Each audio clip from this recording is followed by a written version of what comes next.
Colts camp's still rolling, no practice today, but we had a chance to talk to assistant DBs coach Mike Mitchell. Mike Mitchell, when he was here, was like a coach in the locker room. Great dude. Helped tutor Quincy Wilson to probably the best football he played.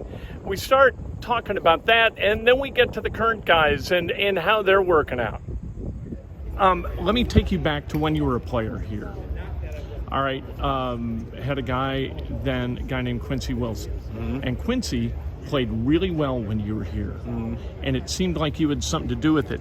Was that something that let you know that you were kind of destined to become a coach, that you could get the best out of guys as a peer, and you thought you could as a coach? I can't take credit for that. Quincy was a good football player. He just kind of needed maybe an older guy to help him see that. Because he was really young. Yeah, he was a very young player. And, young guys can be immature at times. He just needed kind of someone maybe that wasn't a coach to kind of be like, hey, this is how you need to be going about your day-to-day business. I wish I could have stayed with him longer. He's still one of my really good friends, so don't say anything bad about him. But no, I think that was more Q than it was me. Now, I thought he was a great kid, but he seemed like a kid. He seemed in that space in the locker room. Yeah. He seemed younger, and a guy like Nick Cross doesn't seem like he's as young as he is. Well, he's young in age, but right. He's very serious and very mature.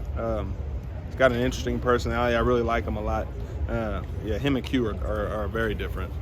What do you try to teach these guys? Is your role more behavioral or tactical?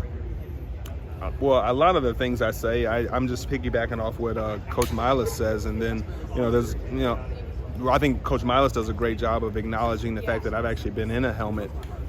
So sometimes I share those things with him. A lot of the things I teach, it's a mixture. Some of it is life, and then a lot of it is, it's some football, but a lot of it is just your mindset and how you go about your day-to-day business, setting yourself up for success. Obviously, there's some keys and techniques and things that I know, but I'm more big on the man. I think you build a man up, that you can get him to do just about anything. So I'm very big on that. Through football, what did you learn about life? Football, they say like adversity builds character. I think football reveals your character. If you're a coward, it's going to show up in a football stadium. If you don't handle adversity, it's going to show up in a football stadium. I think that's the number one thing you can look to. And it's funny because it's very much a game, so it isn't life, but you can tell a lot about it. I can tell a lot about a teammate by how they play football. And can you get that out of guys from the role that you're in now? Can you hey, here's kind of what you're conveying, here's kind of where you need to be? Do you know what I mean? You mean can you instill that in people? Or? Yeah. I think you can. Or extract it from them. I think sometimes your culture brings that out. I learned so much in my time in Pitt just because, and it's almost like Coach T, I almost called him by his first name. Coach T has done such a great job of creating a culture where it almost runs itself. Older guys grab young guys and show them how it's done, and then it just resets. It goes from James Harrison to T.J. Watt, Brett Kiesel to Cam Hayward. It just gets passed down. I remember Troy and Will Allen taught me. It's kind of like a system. It just runs itself. When you have that culture of high accountability and true, honest communication, it's hard not to win games because, people aren't getting in their feelings when they get called out and things like that. And that's what you have to win. When I was telling you about, I was telling the other reporter about my relationship with Julian. I'm very big on establishing relationships because I feel like that's the most important thing you have to have. That way, when it comes time, because it happens, you got to have a difficult conversation. If you know the relationship is there, then you know it came from the right place. If you don't really know a guy, you might be like, well, how did you mean that? Well, no, that was settled months ago. You already know I care about you. So that was just about us getting this solved so we can win a game.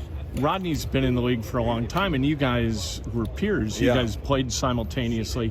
You and Nick, obviously not. Do you treat Rodney differently than you treat Nick or Julian? Of course. I don't think you treat anyone the same. What's that quote? You treat everyone fair, but you don't treat everyone the same. Yeah. Rodney's earned a certain level of how he's treated by one, and he's also much older. He's in year 11, I think. He's a Super Bowl champion. I love Rodney. He is a professional football player. Like we say that all the time in our meetings. Like everything he does, like there's a difference. Like some guys you can tell they're just young and they're very athletic, but they haven't yet become a professional. Like you were asking me about Quincy. Quincy was a guy who played football.